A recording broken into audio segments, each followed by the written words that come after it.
అంత ఎత్తు మీద ఉంది తెలంగాణలో. మొదలు కృష్ణానది నీళ్లు లక్ష్మీదేవిపల్లెలో రిజర్వాయర్ కట్టి ఇస్తే ఒక పక్క 4 లక్షల ఎకరాలు రంగారెడ్డి జిల్లాకు, ఇంకో పక్క 7 లక్షల ఎకరాలు మహబూబ్ నగర్ జిల్లాకు పోయేటటువంటి అవకాశం ఉంటుండే. కానీ ఆ లక్ష్మీదేవిపల్లె అనేటటువంటి రిజర్వాయర్ని కంప్లీట్గా బీఆర్ఎస్ బంద్ పెట్టింది. ఇప్పుడు అదే నేరాన్ని కాంగ్రెస్ పార్టీ కూడా కొనసాగిస్తుంది.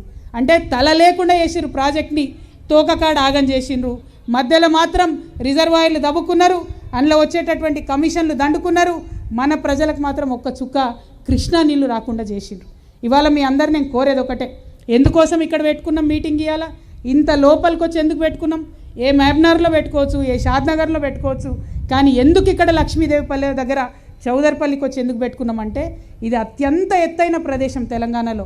ఫ్యూచర్లో ఖచ్చితంగా తెలంగాణ రక్షణ సేన ప్రభుత్వం వస్తుంది, వచ్చి తీరుతుంది మీ అందరి ఆశీర్వాదంతో.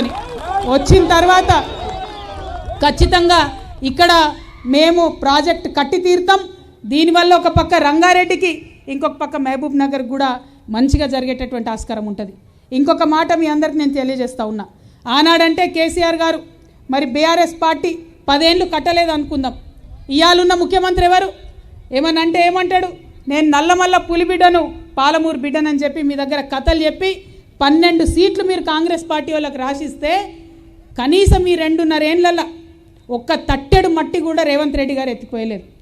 కాంగ్రెస్ పార్టీ చేస్తున్న ఈ మోసానికి, కృష్ణానది నీళ్లు మనకు రాకుండా మీరు చేస్తున్న ఈ ద్రోహానికి ఖచ్చితంగా పాలమూరు జిల్లా ప్రజలు వచ్చే ఎన్నికలలో 1 కిలోమీటర్ లోపలికి గొయ్యి తీసి కాంగ్రెస్ పార్టీని బొందబెట్టడం ఖాయం. ఎందుకు ఈ మాట చెప్తా ఉన్నా అంటే ఉట్టిగా చెప్తలేను, బాధతోని, ఆవేదనతో, దుఃఖంతో చెప్తున్నా. జరిగిన పంచాయతీ నీళ్ళ కోసం 1200 మంది పిల్లలు చచ్చిపోయిందే నీళ్ళ కోసం. అనేక మంది మేధావులు, లక్షలాది మంది ఉద్యమకారులు లొల్లి పెట్టుకొని ఇల్లు గుల్ల వేసి ఉద్యమం చేసిందే నీళ్ళ కోసం. ఇవాళ 12 ఏళ్ళై ఆ నీళ్లు రాకపోతే, 10 ఏళ్ళు పరిపాలించిన పార్టీ బాధ్యత తీసుకోకపోతే, ఇవాళ పాలమూరు బిడ్డనని చెప్పుకొని వచ్చిన ముఖ్యమంత్రి పట్టించుకోకపోతే ఎవరికి చెప్పాలి మనం మన దుఃఖం? ఇంకొక మాట వేసిండు ముఖ్యమంత్రి గారు, ఆయన ఒక్క తట్టెడు మట్టి ఎత్తిపోయలే కానీ 6,000 కోట్ల రూపాయల బిల్లులు మాత్రం ఇచ్చుకున్నాడు. దేనికోసం ఇచ్చినవా ముఖ్యమంత్రి 6,000 కోట్లు అంటే? మోటార్లకు ఇచ్చినట, పంపులకు ఇచ్చినట. మా అక్కల ఆలోచన చేయాలి. మోటార్లు పెట్టినాం, పంపులు పెట్టినాం, మనం అది నడవడానికి కట్క వస్తానా వద్దా? స్విచ్ వస్తలేదు, మోటార్ నడిచింది లేదు, నీళ్లు నింపింది లేదు. కానీ 6,000 కోట్ల రూపాయలు బిల్లు ఎత్తి కాంట్రాక్టర్లకు ఇచ్చుకున్నారు, కమిషన్లు దొబ్బుతున్నారు. ఇది మాత్రం వాస్తవం. ఈ అవినీతిలో ఈ మహబూబ్ నగర్ జిల్లాలో ఉన్న ప్రతి కాంగ్రెస్ ఎమ్మెల్యేకు భాగస్వామ్యం ఉందనే మాట కూడా వాస్తవమే. ఇవాళ ముఖ్యమంత్రి గారికి, కాంగ్రెస్ పార్టీకి మేము ఇక్కడ నుండి సవాల్ చేస్తూ ఉన్నాం, హెచ్చరిక చేస్తూ ఉన్నాం. మీకు దసరా వరకు 4 నెలలు టైం ఇస్తాం బిడ్డ, 4 నెలలు. ఇవాళ మేలో ఉన్నాం మనం, దసరా వరకు మీకు టైం ఇస్తాం. అక్టోబర్ 20-21 దసరా ఉన్నది. 4 నెలల లోపల మీరు ఇదే లక్ష్మీదేవిపల్లిలో రిజర్వాయర్ కట్టాలి, పాలమూరు రంగారెడ్డి జిల్లా కోసం చేపట్టినటువంటి ప్రాజెక్టును మొదలు పెట్టాలి. పనులు పెద్ద ఎత్తున ప్రారంభించాల్సిందే. ఒకవేళ మీరు ప్రారంభించకపోతే దసరా తెల్లారు నుండే తెలంగాణ రక్షణ సేన ఆధ్వర్యంలో, టీఆర్ఎస్ ఆధ్వర్యంలో మొత్తం పాలమూరు రంగారెడ్డి జిల్లా పరివాహక ప్రాంతం అంతా కూడా మేము పాదయాత్ర చేస్తాం. ప్రతి నియోజకవర్గంలో, ప్రతి దగ్గర ప్రజల్ని కూడగడుగుతాం.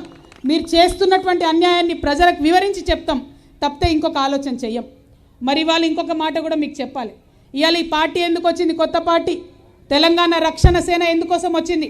ఎందుకోసం అంటే తెలంగాణ తెచ్చుకొని 12 ఏళ్ళు అయినా ఇప్పటికీ కూడా మన పిల్లల్ని చదివించుకోవాలంటే మనకి ఇబ్బంది అవుతున్న పరిస్థితి ఉన్నది. ప్రభుత్వ పాఠశాలలు మంచిగా లేవు. స్కూల్ ఉంటే టీచర్ ఉండడు, టీచర్ ఉంటే స్కూల్ లేదు, అటువంటి పరిస్థితి ఉన్నది. మీ అందరూ కూడా కూలినాలి చేసో, వ్యవసాయం చేసో, ఉద్యోగం చేసో వస్తున్న ప్రతి ఒక్క రూపాయిని పిల్లల్ని చదివించడానికి ఖర్చు పెడతా ఉన్నారు. దాంతో మనం సంపాదించే డబ్బులో మెజారిటీ శాతం స్కూల్ ఫీజులు కట్టడానికే పోతుంది. అందుకే తెలంగాణ రక్షణ సేన వచ్చింది. మా పేద ప్రజలకు ఆ పెరుగుతున్న స్కూల్ ఫీజుల బారి నుంచి రక్షించడానికి తెలంగాణ రక్షణ సేన వచ్చింది. మీకు మాట ఇస్తా ఉన్నా, ఖచ్చితంగా తెలంగాణ రక్షణ సేన మీ దయతోనే అధికారంలోకి వస్తుంది. అధికారంలోకి వచ్చిన వెంటనే ప్రైవేట్ స్కూల్లో మీ పిల్లలు చదువుతున్నా సరే మీ జేబు నుండి 1 రూపాయి ఖర్చు కాకుండా మొత్తం స్కూల్ ఫీజులు కూడా ప్రభుత్వమే కడతదని చెప్పి మాట ఇస్తా ఉన్నా. ఇంకొక మాట చెప్పాలి,